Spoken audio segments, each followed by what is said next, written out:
Good morning, everyone. Welcome to today's session of the Manuscript Writing series for early career researcher. Thanks for allowing us be a part of your morning over the last 4 weeks and the subsequent weeks that will come. Today, we are going to be having a very important discussion, which is actually discussion section of manuscript writing. We all know how important the discussion is. That is where you show what you know, and that is where you bring your inferences into what you find. So this morning, Prof will be taking us through this session, taking a deep dive on how you should structure your discussion session. But before I hand over the mic to her, permit me to celebrate Prof and all the trailblazing women in our world who have been constantly working to transform our world. I will especially take moments to celebrate Prof herself, who has been amazing in terms of dedication to improving research and research capacity globally. Thanks, Prof, for all you do. And happy International Women's Day. Prof, over to you, ma. Oh, that's really kind of you. Happy International Women's Day to every single woman that is here trying to make a success of career and family. And even if there's no family, trying to make a success of research, knowing that you are improving, not just your locality or your status, but actually improving the country. Happy Women's Day. Happy Women's Day to all those that also celebrate with women. And welcome to today's week on looking at this discussion session of the manuscript. This is our 5th week. And I use this occasion to celebrate every single one of you that have stayed true to this 5th week. There is no way I would believe that if you have gone through week 1, week 2, week 3, week 4, and now week 5, there is no way you would have some transformative impact. After this week, we have 3 more weeks. One of the most brilliant sessions I hope you will be joining is the last week, which is the AI, the ethical use of AI with manuscript writing. So let's go to our discussion session. As you would know, and I would usually start, you must make a decision for yourself. The objective of this training series, which is 8 weeks, is to empower early career researchers to be able to write manuscripts properly. Not that we don't write manuscripts. Many of us write, and I'm sure many persons on this platform had written and published ones. What we are focused on here is training you to be able to write in a Q1 or Q2 journal. That is just it. It is being in those places that significantly makes you visible and increases the possibility of the adoption of your research for policies and programs.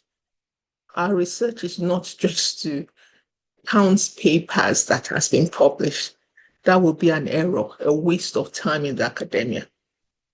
When you're in the academia, your work is to change lives, to improve, to contribute to national development and growth.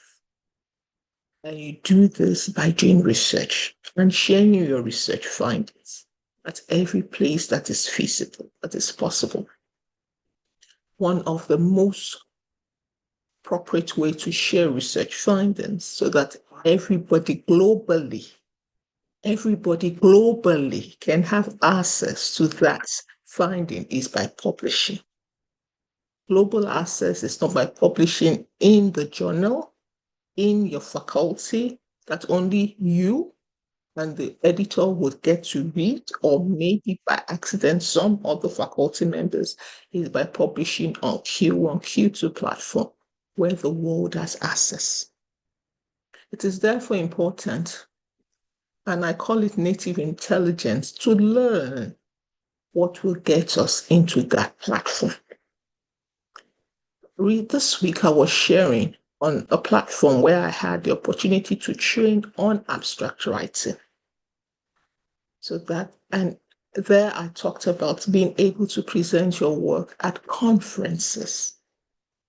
I was sharing with them that ICASA is the biggest platform where you can share conferences in Nigeria, in Africa, and one of the biggest in the world, where you can get 10,000 participants in one place to listen to you and take away from what you have learned to apply in their own world. So you look for those platforms to share. It is your responsibility to look for that platform and share. So conferences is one of the places, but here we have focused on manuscript writing, which is one of the places.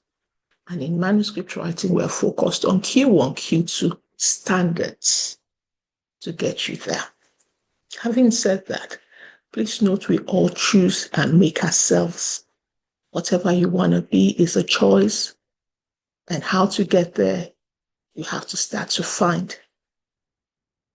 Like me and my mentees, our personal standard is to write manuscripts in Q1, and as a fallout, a Q2 level journal. We don't even go looking for Q3 and Q4, which is okay.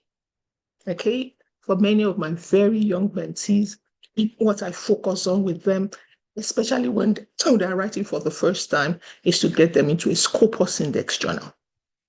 Once a Scopus Index will either be Q1, Q2, Q3, Q4, or quite a number don't have ranking. But even when I put them into the Scopus journal, I get to journals that the prospect of getting to Q1 is high, because that is the attitude of the publishers. For example, I get them into an MDPI journal that I know the way MDPI practices is that they're going to move that journal to a Q1 at the end of the day. So it is a personal standard. If your personal standard is just to count the numbers so that you become a professor, I'm not saying it's okay, but if that's the choice, the way you write and the way you publish is different. You don't put rigor into it. Okay? And if your personal standard is like what I said, a Q1 journal, you find out that at times I move the journal around from Q1. Once they reject it, I move it, but I move it from Q1 to Q1 to Q1 to Q1. I don't move from Q1 to Q0. I move from Q1 to Q1 to Q1 to Q1. And it might take years. It might take 1 year, 2 years, but I stay Q1 to Q1 to Q1 to Q1. And of course, you must have personal goals. If you don't have goals, you can't have drive. How many how many manuscripts do you want to publish a year? That is where the number starts to count. When you have those goals, it drives you. You become accountable to yourself, and it drives you. Whether you're married, happy International Women's Day or not, or whether you're single, or whether you are vice chancellor, you must have goals if you're in the academia for manuscript publishing. And the goals, apart from the level where you want to publish, includes the number. It drives you. Otherwise, it's going to fall behind in terms of what you want to do. I started with For an academia, you shouldn't do less than 3 publications a year. 4 is more like the ideal. But if you fall behind, do 3. We had noted before we got to this point that when you write manuscripts, first, manuscript is not thesis.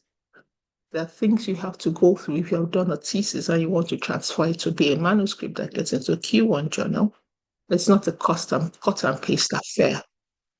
There are some transformations that becomes necessary. For a manuscript, you do have your introduction. We have spent time discussing that. Once again, the introduction has critical elements that needs to be there. But it's not just the framework, which is the critical element we have talked about. We also need the flow to make it read like a story and very attractive, and people continue to engage with the work. After that, you end your introduction with a SMART objective. We had gone through what a SMART objective is as assignments for those on the platform. Once you finish your objective, you then move to your methodology. Your methodology speaks to your objectives, and it's the most critical section of your manuscript. Once again, I reiterate, if you're going to write a manuscript of 5 pages, your objective will take about 2.5 pages. Your introduction might take 1 page, your methodology 2.5, your result 0.5 page, and then your discussion and conclusion takes the last page. The strength of your manuscript is the methodology. And your methodology is the basis for which your manuscript will be rejected or not. Once a methodology is wrong, immediately that manuscript is rejected because you cannot go to revise the methodology. It's already done. So if it's wrong and it's faulted, then it leads to a reject. If the introduction has problems, they would ask you to revise.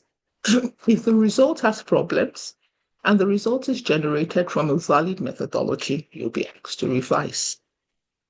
If the discussion can be strengthened, you would be advised on how to strengthen it.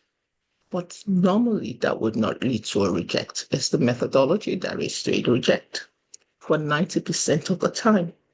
The other 10% may include things like submitting to a wrong journal. So this is the focus of the journal A, and then you write for the focus of a journal B that would lead to a reject. And maybe there are other nuances, but for most times, it's the methodology. And I can assure you that if your methodology is right, you want to get into a journal and they reject you, can appeal. I have done that twice. And you get assessed, okay? So you must, for us to have gotten to this point, you've done well with your methodology. You have written your half-page results. It's not always half-page. You know that the rules is just the general rules, the exceptions to all the rules. And now you're in your discussion. Please note that the discussion is important because this is the point in all your writing that reflects your critical thinking. This is the point that reflects your critical thinking. When you write your introduction, you are pulling together the thoughts of others. I repeat, when you are writing your introduction, this is not the point where you're discussing or bringing your thoughts or yourself in. You are pulling the thoughts of others to make a case for your objective. And therefore, every statement you are writing in the introduction has a reference. Every statement you are writing in the introduction has a reference because you're pulling evidence that exists to justify the reason for your study. Discussion is the point when your reasoning and your creativity and your brilliance starts to show. This is where you might write sentences without references because they are your thoughts. You use one like, it seems like The result is suggesting that it is possible that this result is as a result of those kind of statements do not need references because it is your brilliance trying to make meaning of your results. Okay? Also to note before I go into details is that the results section is what makes your paper quoted. Nobody quotes your paper because of the introduction. No. People can read your introduction and find statements interesting. They will quote the author of the statements. If I read papers and there are beautiful statements that are not referenced in the introduction, I will have to go and look for the reference for those statements. You do not quote a paper because of the statements they make in the introduction. You quote a paper because of the powerful statements they made or the conclusion they arrived at in the abstract that makes you now go to the discussion and look for powerful evidence. So I will quote a paper because the discussion is suggesting that I do a research now that I want to do, and I say, oh, Lawal et al. Suggested that we should look at A and B, and I'm investigating that. I don't say black and white like that, but like that. Or Lawal et al. Propounded that, and I want to look at it and see if it is valid. This is why the discussion is powerful. Many people may get stuck at the discussion. Many people might drop and leave and go at the discussion. But then today you learn a little bit about how to explore and expound your discussion so that it is powerful and it reflects you and increases the prospect for your manuscript to be quoted. Like I did note in this write-up, it may be the most difficult part to write. I do hear people talking about discussion and saying compare and contrast. Maybe about 20 years ago, that can, pass. Or if you write low quality paper, then your discussion is about comparing and contrasting. If you hear the team says discuss. It doesn't say compare. Even if you compare and find that your finding is similar to, or you find that your findings are different from, you still need to discuss it. And so we would learn, what does it mean to discuss? The word is discuss. An effective discussion will tell the reader what your study means and why it is important. And once again, it is where your ingenuity starts to show. It is here that your ingenuity and your brilliance is reflected. It is here that you will develop an hypothesis for future testing. Because when you heard your discussion, you have to include statements about what next. Your finding has found something, what next? And so what? It is this so what that moves us to the next stage of your study, which is either moved by you, then you go to the next stage, or it is moved by your readers to explore the next stage of your finding. Okay? So what usually should the discussion section contain? Please note that one of the biggest flaws I see in the discussion section is that you go straight from the first paragraph to discussing. No. Your first paragraph should be a summary of the findings related to your objective.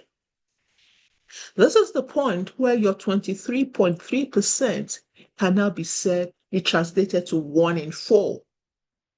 So In your results, you saw that 23.3% of females have breast cancer and 10.2% have cervical cancer. It is here that you can say 1 in 4 women have breast cancers and 1 in 10 women have cervical cancers. Because here the interpretation starts to reflect on the implications of your study findings.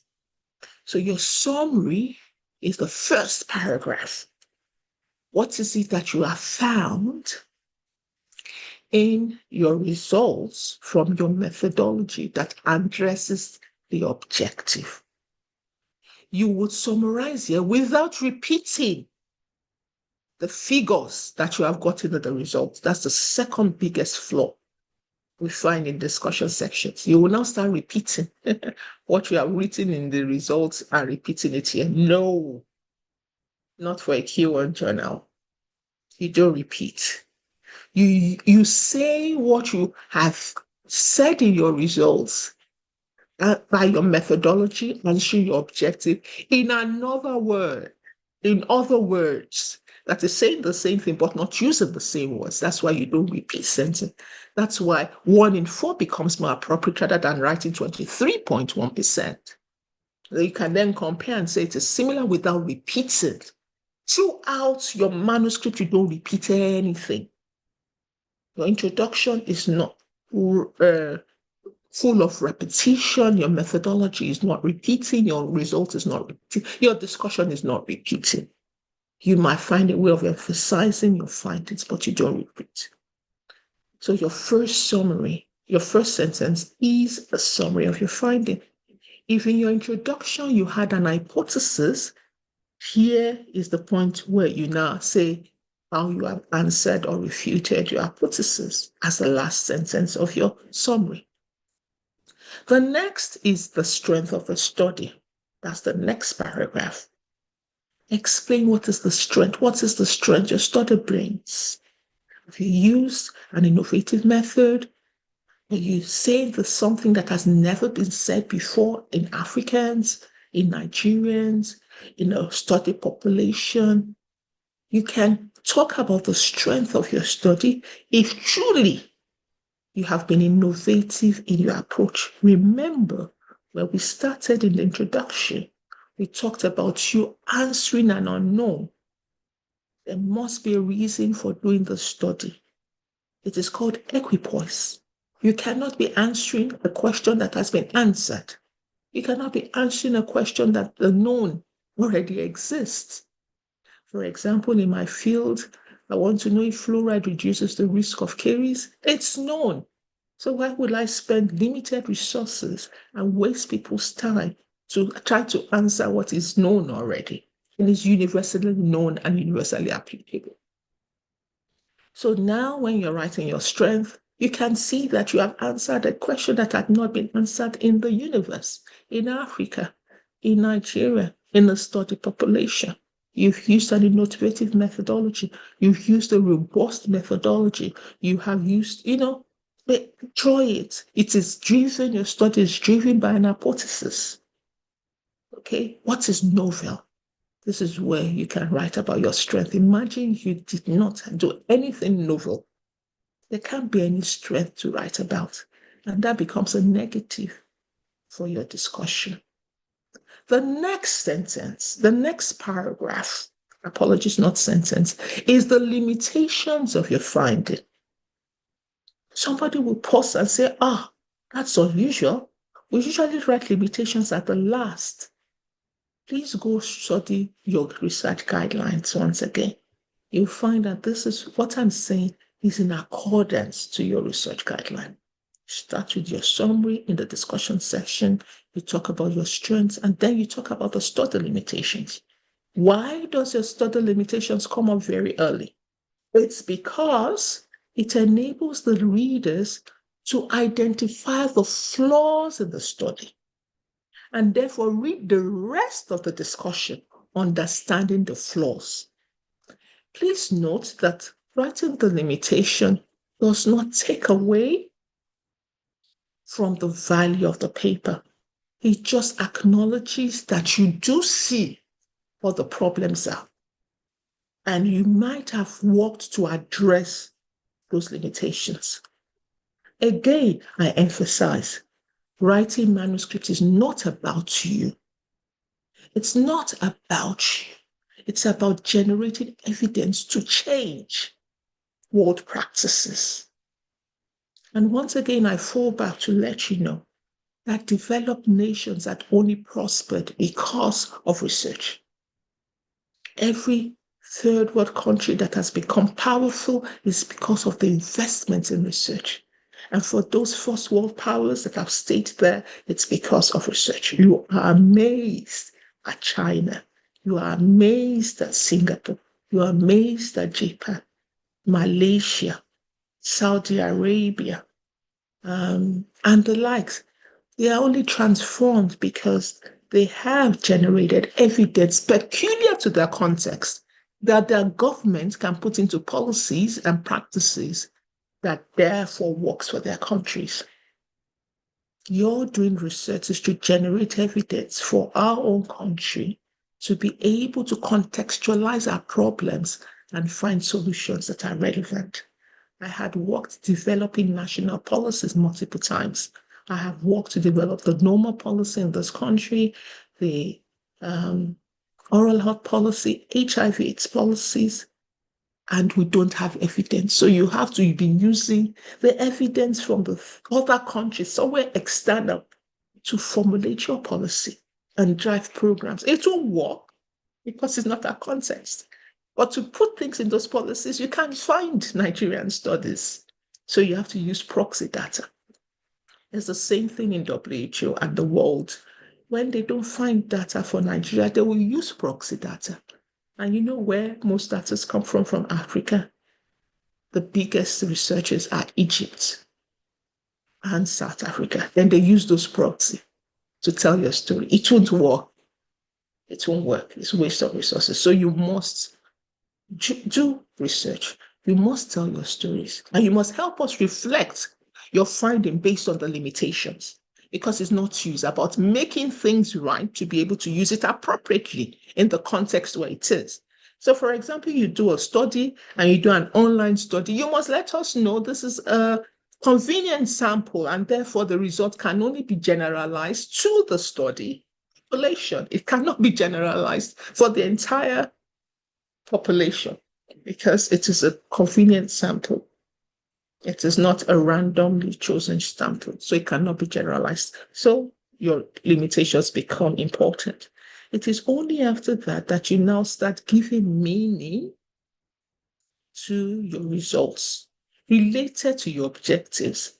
This is not the time where you start looking at sex, then you spend 5 paragraphs writing about the finding on sex. You find age, you now start talking 5 paragraphs. That has nothing to do with your objective, but those variables were there because they were confounding factors that you needed to include. You focus your discussion to answer your research question, whether your finding is negative or positive.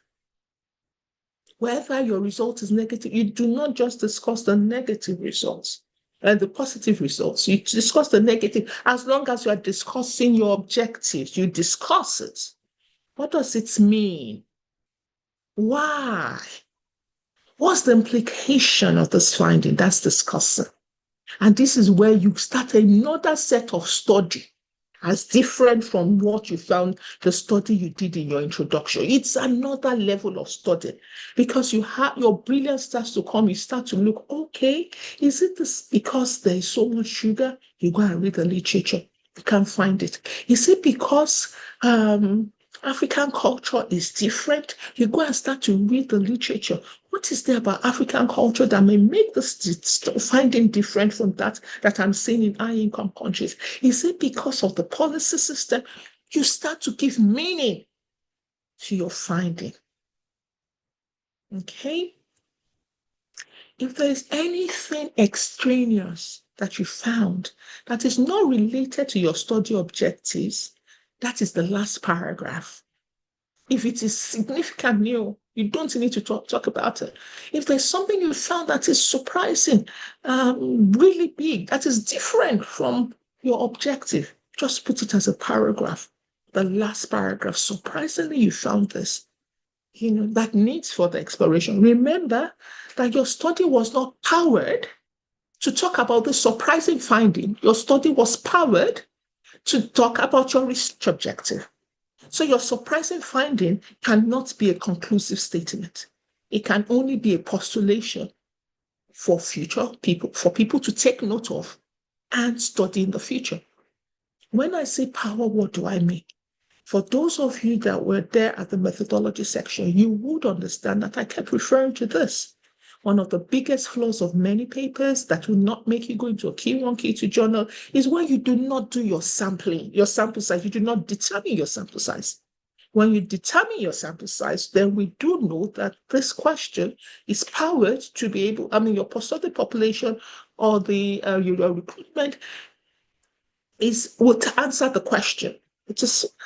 I'm sure a statistician would explain this better, and I congratulate Dr. Taiwo Olani. If he were here, he would explain it. This is the much I know. Your sample size determines the appropriate number of samples for a study.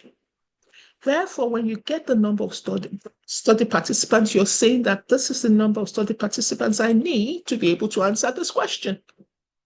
If for any reason and at the end of the day, that sample, you must be able to recruit a minimum of 75% of the targeted sample.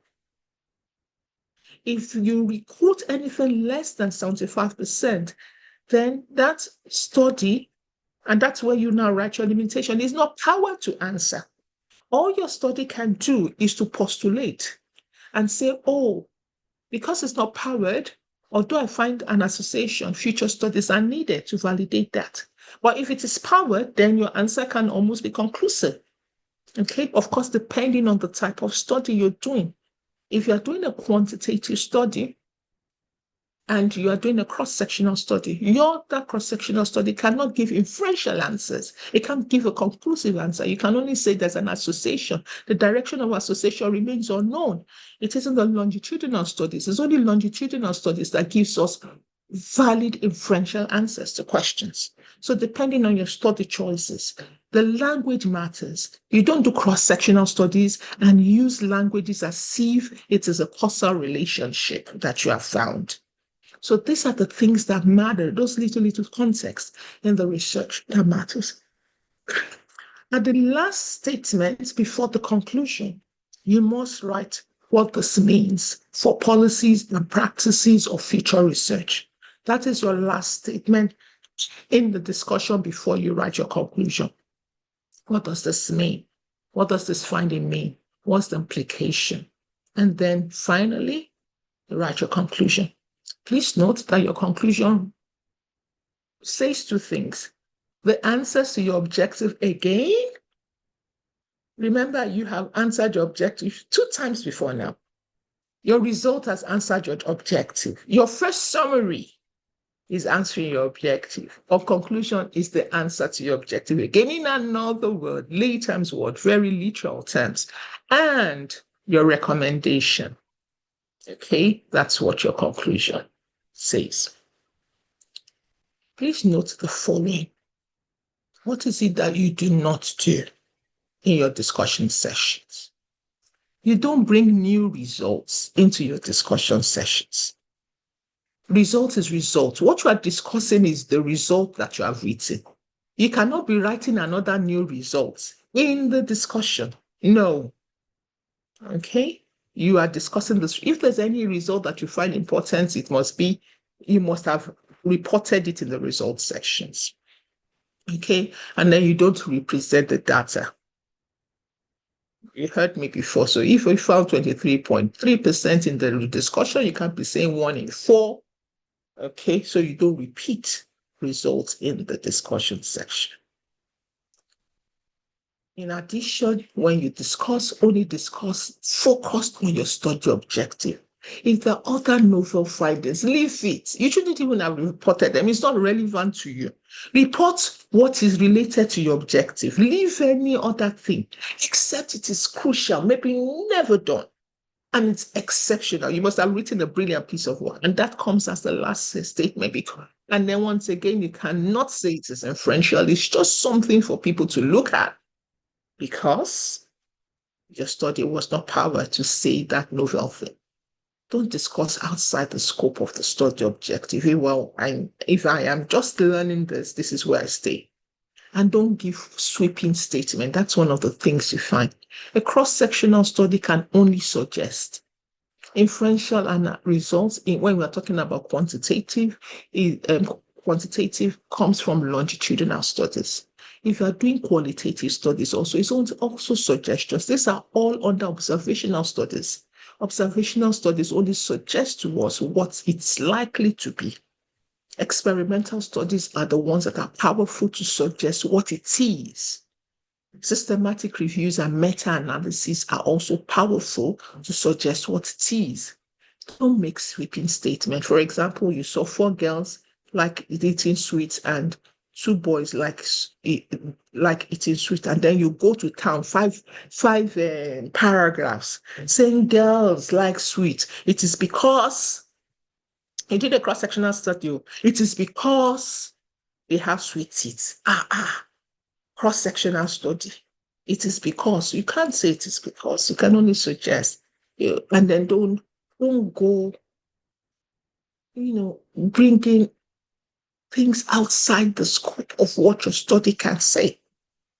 All you saw was that 4 girls like eating sweets. You now say it is because their mother gave them sweet the first day they were born.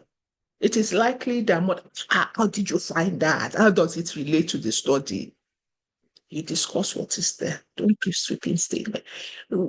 Deal with tangible issues that people can say, yes, you're probably well related to what you have, and then don't do conclusions that is not supported by your data. You're concluding on your data. You're concluding based on your finding, even if it's qualitative studies you did. I know that there are many people here that might not be in biomedical sciences. You might be in agric, you might be in engineering, you might be in arts. I have tried over the years to study if there are distinctions in the way we do research, and I found that there is no distinction. It is basically the same. I might just be using the languages of biomedical sciences because I'm biomedical sciences, but it is the same methodology wherever you are. Some people have strength of methodologies by their profession, others may not. For example, I have seen that those in social sciences have better mastery of qualitative research. In biomedical sciences, there has been an increasing shift towards using qualitative.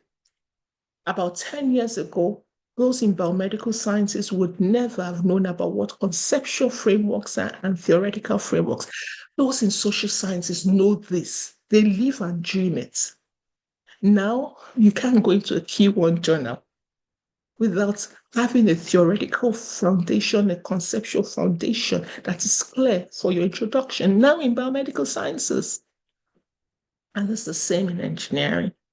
Very recently, I realized that although in the biomedical sciences we have strength around systematic review and meta-analysis and scoping reviews, it is very relevant for those in agric, it's very relevant for those in engineering, it's very relevant even for those in arts to do things like narrative reviews.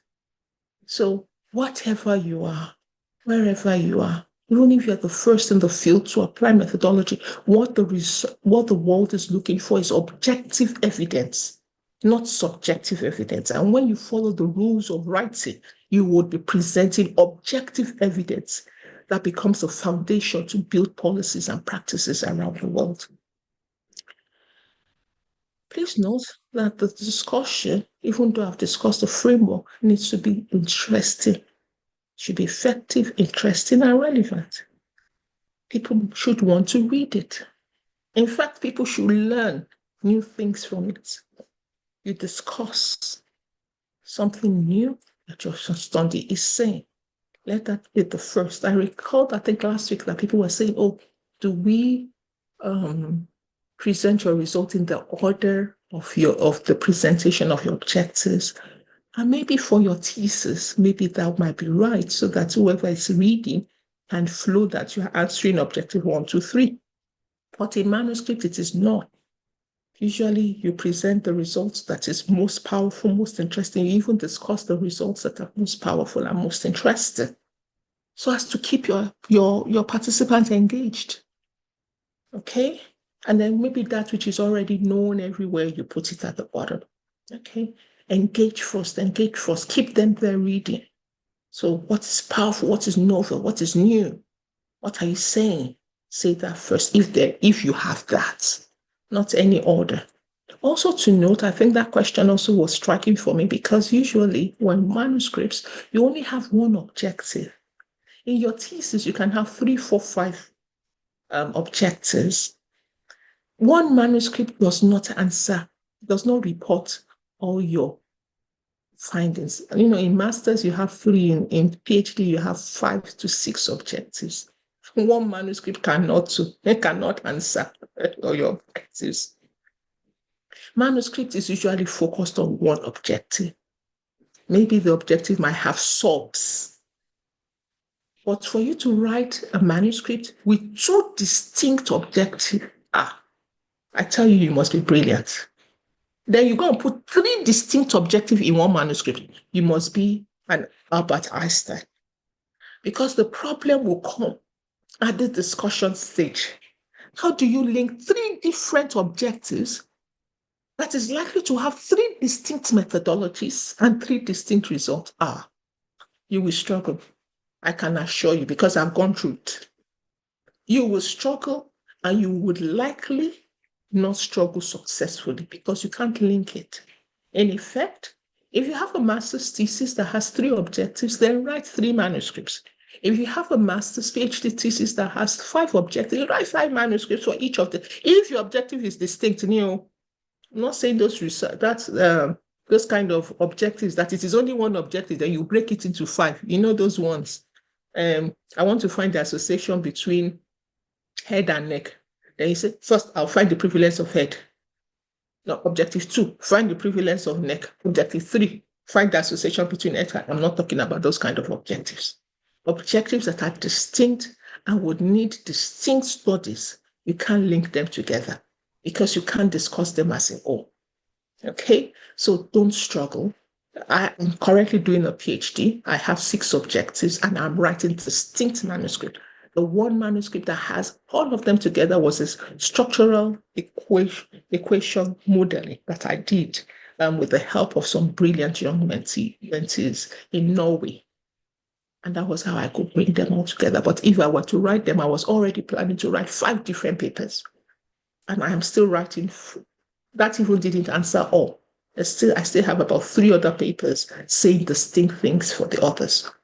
So you can't translate your master's or thesis into one paper, except you only did one objective.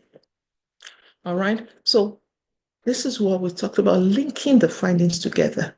You don't write distinct manuscripts that do not link. So I looked at head and neck. It must flow. That is where you're artist. You become an artist as a scientist, or a scientist as an artist.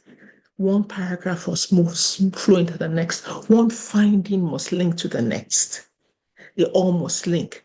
This is why you don't have to write in accordance to the order of your objective. The objective, the findings must link. Your discussion must link. And it takes skills and time and practice. You only get better the more you do. Don't treat findings as incomplete, independent findings themselves. Link them. And use appropriate transition statements. Please note that the conclusion, you will state what is most important, highlight overall significance of your study, and state future direction.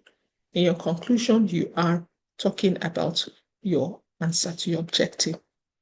Do not introduce a new argument in your introduction. In your conclusion, neither do you introduce new data. You must answer the research question.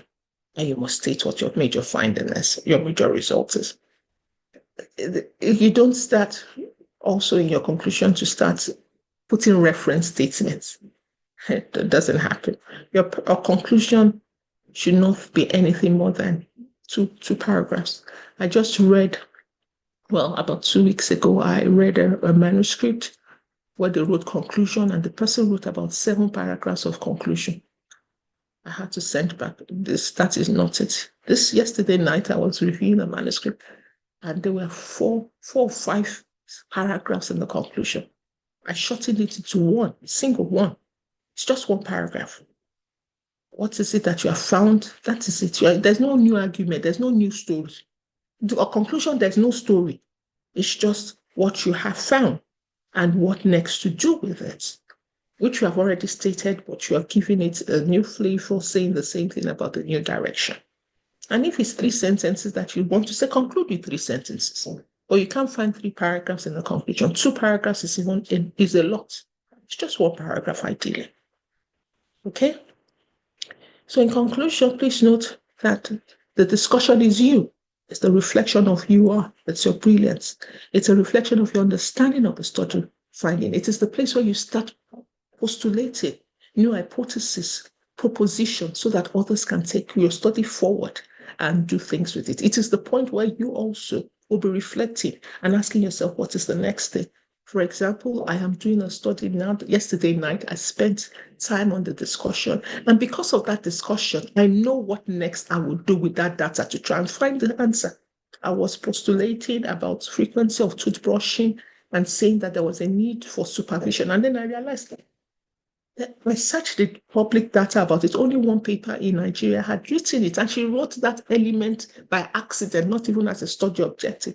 And here we are. I am saying that supervision is a major element for my study finding. I knew immediately my next paper is going to be on combing that data and looking for evidence around supervision of toothbrush. Because what my discussion has raised new hypotheses that is even making me interested in wanting to study it further. Which gives me one thing, definitely the study, when I'm doing the next study, will be quoted.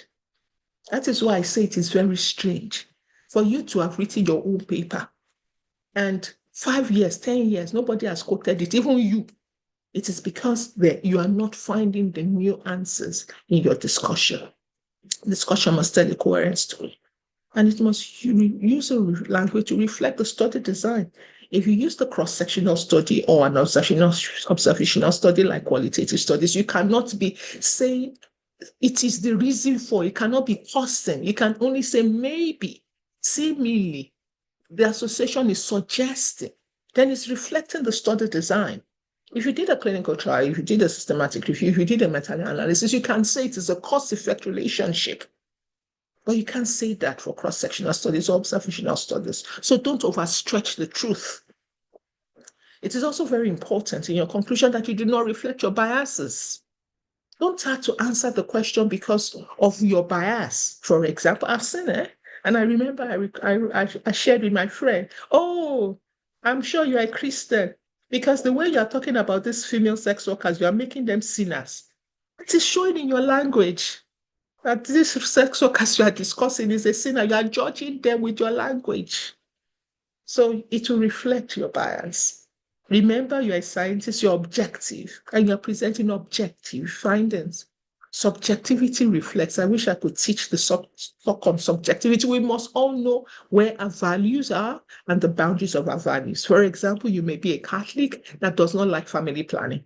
Your study now sees, one of the many things is sort adverse effect of contraceptive.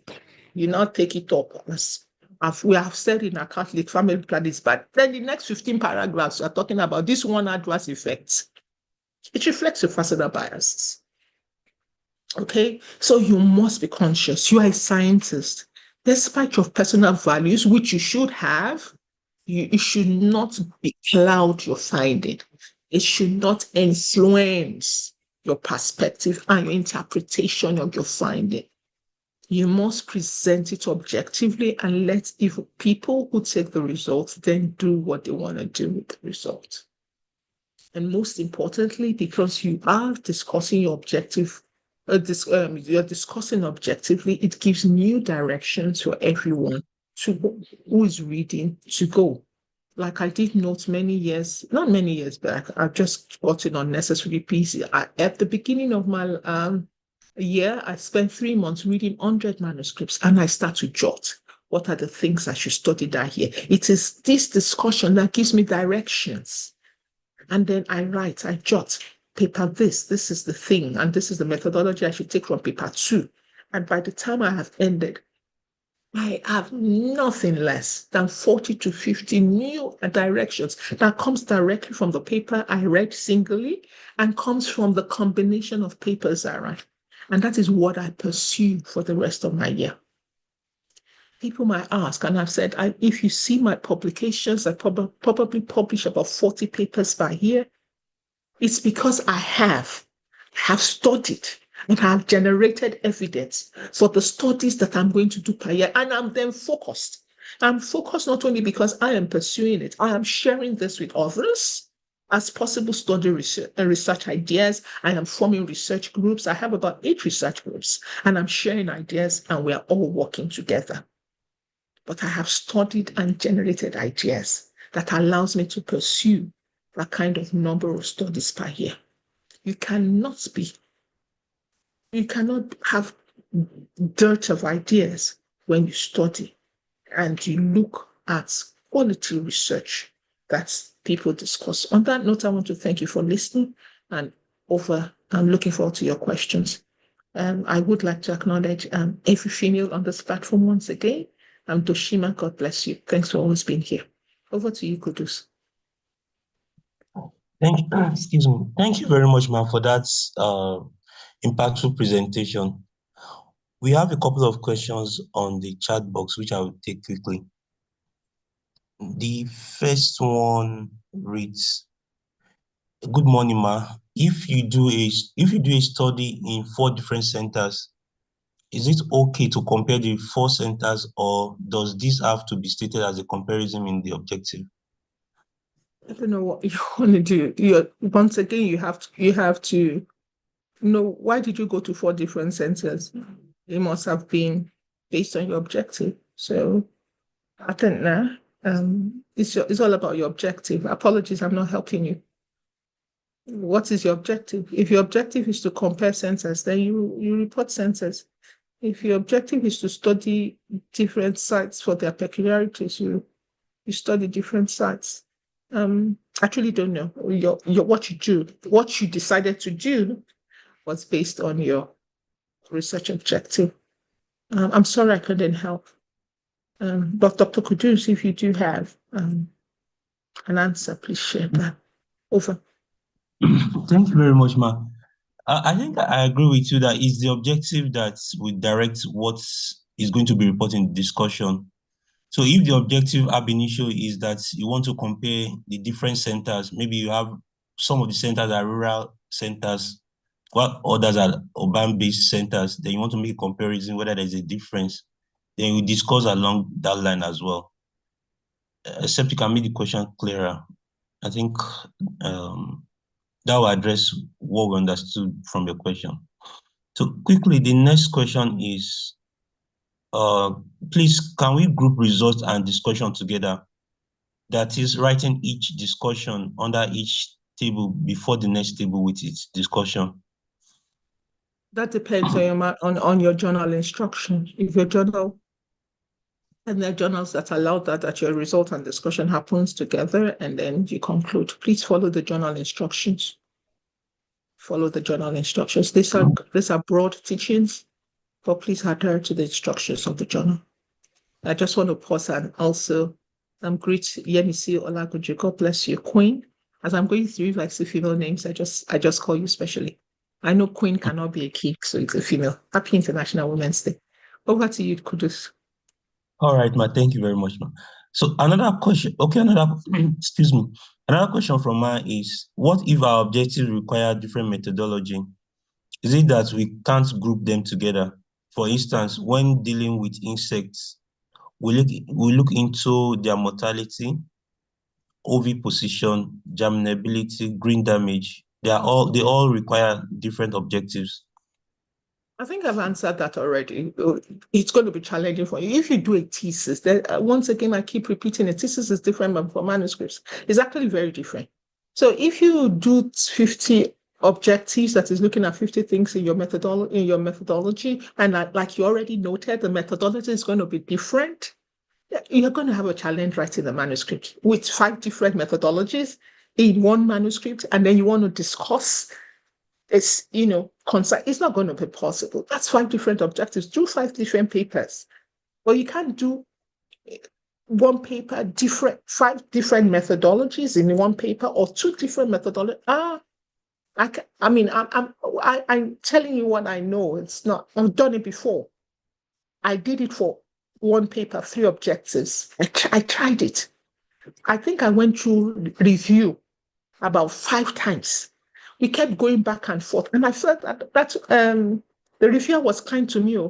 K1 Journal, it was kind to me. At the end, I had to cut off and do one of it because I was seeing it. Nobody needed to tell me. It wasn't sinking. Because when you are doing multiple methodologies, you see, your variable that is dependent for this will now become independent for that one. How are you going to report it? The variable that is dependent for this one now becomes independent for methodology 2, methodology 3. It doesn't even exist in the equation. So how are you going to wrap it together? It can't. It can't. You must be exceptional. And the only way I've seen most recently where you can combine multiple is using this mechanical machine learning processes as well as structural equation modeling. But it takes a different form of answering that question where you're bringing multiple variables to be able to answer a goal, and less so multiple objectives. It's not going to answer multiple objectives. It's only going to answer a goal. So it's challenging. For a quality paper, I'm not saying that when you go to other papers, you can't do this. There's nothing impossible with any other kind of paper. Predator journal, please don't go to Predator journal. If you go to non-index journal or those kind of journals that it is only you and the journal that know you wrote the paper, of course it is available for your promotion. There's not anything impossible. It is not a thesis. Manuscript writing is not thesis. You cannot combine multiple objectives with multiple methodologies. That's the challenge in a single manuscript and write it well. You're going to have problems. And it's because I've experienced this. Okay. In the K1 journal, once again, I'm not saying any other journal. I'm here focused. And Dr. Kudus and myself here, we are focused on K1 journals. Happy International Days, Maria. Over to you, Dr. Kudus. Okay, yes. And I'm taking Miriam's question. She asked that, thank you for the insightful presentation. She wants to know if she has to add the answer to conceptual framework to the discussions. A conceptual framework doesn't actually raise a question. It actually justifies the reason why your variables are in the study. And then it can be based on a theoretical framework. When you do that brilliantly in your introduction, it becomes very powerful in your discussion to use that theoretical framework to drive your discussion. One of the things that I often find when I do that, I do conceptual framework, is that in my discussion, I can then validate the conceptual framework I developed, which is the first sentence where I summarize my finding, and then I validate my hypothesis, if it is partial, if it is complete, or if I refuted it. Okay. And I think in about 2 or 3 papers of mine, I have redeveloped the conceptual framework that is not different from what I postulated from the introduction, which becomes powerful because I now say that within our context and the result I've found in Nigeria and in my study population, this is the conceptual framework that otherwise addresses the question. And that's different from where I started. I think I've done it in about 3 papers now. So I don't think conceptual framework is a question per se. Conceptual framework justifies your variables that goes into your methodology. I hope that helps. Thank you. Over. Thank you very much, Ma. I think most of what we have left are appreciations. Oh, sorry. Okay. Okay. Yeah, and Okay, just go let me ahead. say happy International Women's Day to Aisha, to Ifeanyi, to Miriam, to Blessing, to Yetunde, to Rachel, Omariola. These are female names, I'm assuming, but because it sounds like female names. Apologies if you're not. But happy Women's Day. I just wanted to mention each one of you. God bless you all for all you do. Over to Curtis. Okay. As I think there's a question here from Usman Umar. Is asking when you are writing for manuscript, for example, for manuscript from a thesis, how do you write the methodology in each of the manuscripts since you have only one methodology? That's Excellent very nice. question. Excellent question.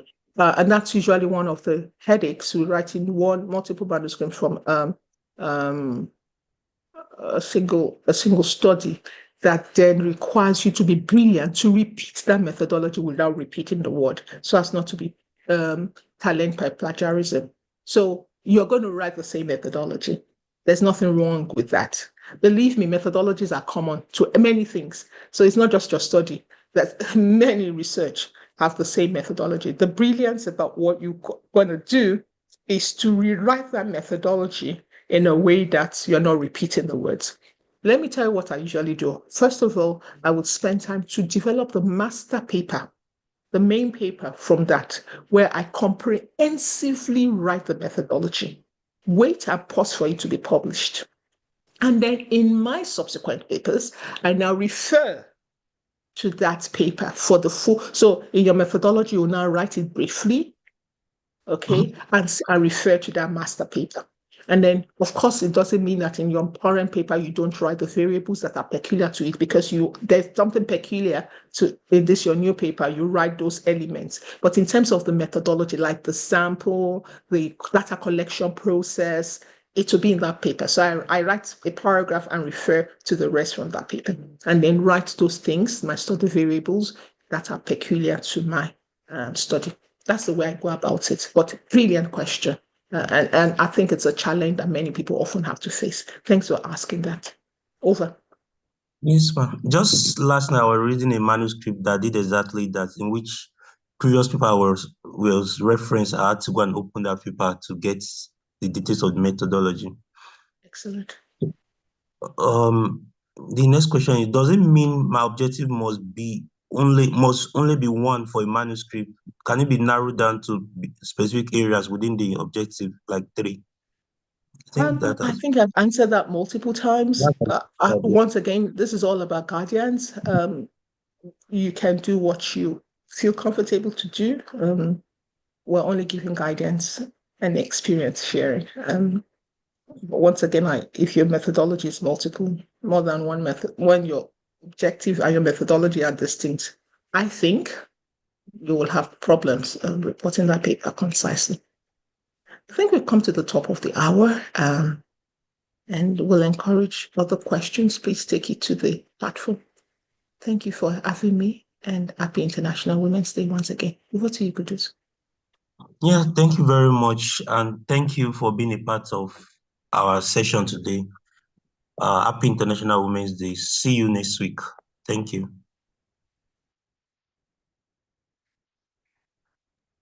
Let me unmute. Let me allow people unmute. Please stop recording.